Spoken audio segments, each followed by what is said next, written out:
Ohm's law describes the relationship between voltage, current, and resistance. You may have seen it written like this: V equals I times R. Voltage equals current multiplied by resistance. You do not need to work through equations to understand it. You simply need to understand how these three elements affect one another and why that matters in a lithium power system. Voltage is electrical pressure. Current is electrical flow. Resistance restricts that flow. If you think of voltage like pressure in a hose and current like the water flowing through it, resistance would be anything that narrows the hose. As resistance increases, flow is restricted. If current increases through resistance, heat increases.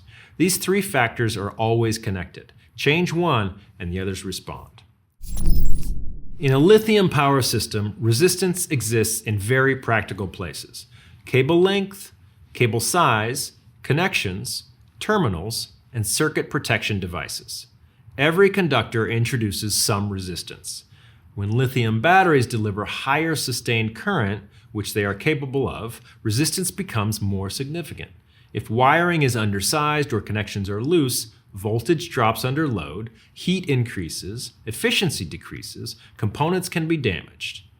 That heat is similar to friction, energy being lost instead of delivered to your equipment. Voltage drop in DC systems. This is especially important in lower voltage DC systems such as 12-volt installations. Because voltage is lower, current must be higher to deliver the same power. Higher current flowing through resistance increases both heat and voltage drop. This is why proper cable sizing and secure connections are critical in lithium installations. Ohm's law explains why system details matter. When current increases, resistance becomes more important. When resistance increases, heat and voltage drop follow. In lithium power systems capable of delivering strong sustained current, proper wiring and secure connections are foundational to safe and reliable performance. Understanding this relationship ensures the battery's capability translates into real-world results.